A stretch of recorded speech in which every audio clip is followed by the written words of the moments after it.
Thank you, Mr. Speaker. Because I believe job creation to be our #1 priority, I move that House Bill 3469 be withdrawn from the Committee on Revenue.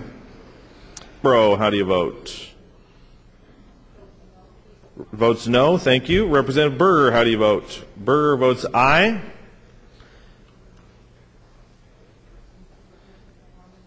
Representative Van Orman, are you in the queue for this bill? I wish to change my vote to yea. Representative Van Orman changes her votes from nay to aye. Yes, correct? thank you. Thank you. The motion to withdraw House Bill 3469 from the Committee on Revenue, having not received the required majority, is declared failed. Thank you, Mr. Speaker. Colleagues, Jackson County's unemployment rate has increased to 13.9% in March. Our county's unemployment rate has more than doubled just since last year. Unemployment is spread across the major industries across our county. Specifically, over the past year alone, my county, Jackson County, has lost 710 construction jobs, 860 manufacturing jobs, 790 retail trade jobs, 140 wholesale trade jobs. When people in Jackson County lose their jobs, the effects are felt out throughout all of our communities.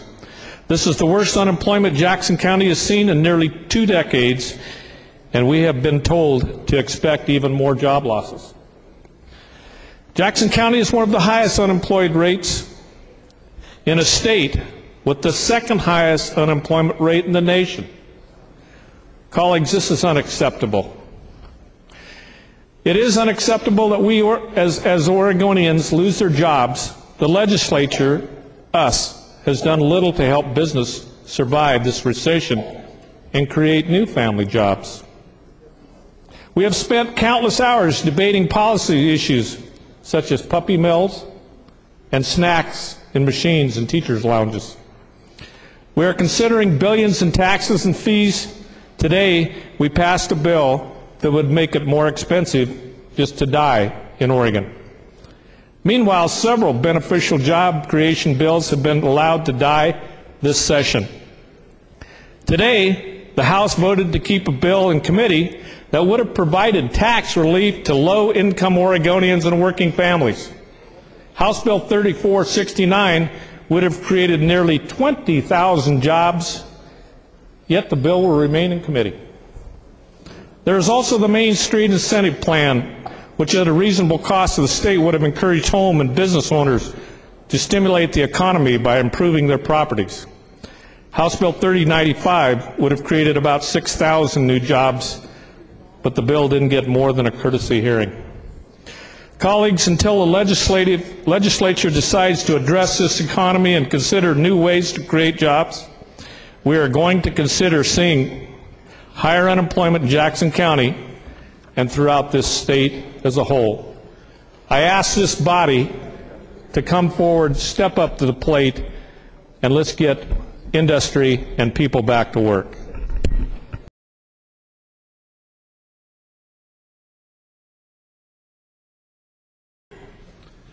Thank you, Mr. Speaker. As I'm thinking about the work to come in the weeks that remain in this session, I'm particularly concerned, all of us concerned about job creation. I think that's especially evident in the testimony that the Joint Ways and Means Committee has been hearing in Lincoln City and in Portland recently. I think it's clear that people around the state are really concerned about our budget, about the state budget, and about the services and programs that so many people depend on. We've heard about schools, we've heard about drug treatment, community colleges, the whole range of all the important things that the state does. But I'm concerned that with the motion today to withdraw, we may have missed some of the important data and information that's contained in the discussion that goes on in the legislature. When the bill was introduced, we asked for an analysis of the bill through the Oregon Tax Incidence Model, something called OTIM that the Legislative Revenue Office uses to gauge its impact on the economy. And we wanted to really take that seriously and understand the claims, the effect of the bill. But the OTIM model has some limitations. And I want to to underscore how that model is not especially useful during a recession. A quote from a memo that we got from the Legislative Revenue Office. It says, OTIM is not a short-term forecasting model because it, quote, starts with the basic assumption that the economy is in a long-run equilibrium position. That's what OTIM does. It is a commentary on where things settle. To go back to the quote, it means that there's, quote, no cyclical unemployment. The economy is not in recession in the model. Further, quote, the model is not designed to address the current problem of very high cyclical unemployment. So in fact, I think that policy might even worsen the recession.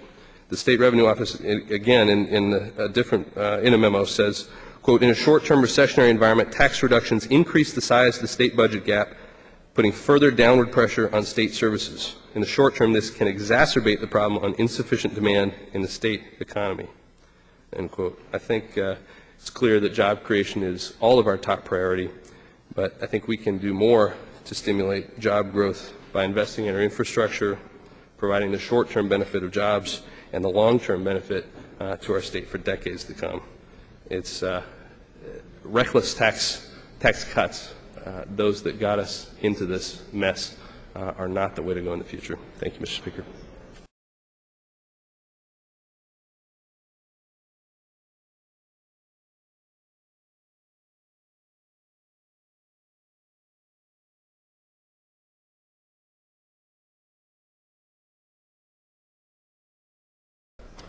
Thank you, Mr. Speaker.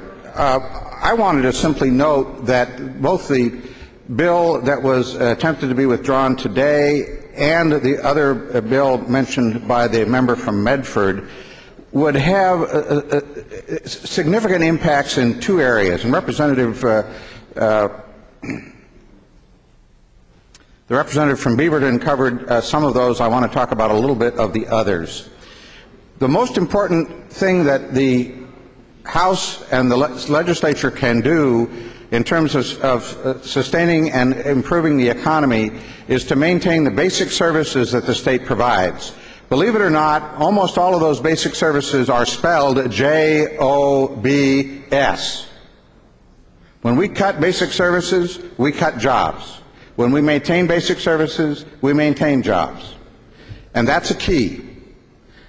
The bills that were referred to by the representative from Medford, the main effect of the tax cut bill would have been on high-income individuals, not low-income individuals, because of the method in which the cut was calculated to be done.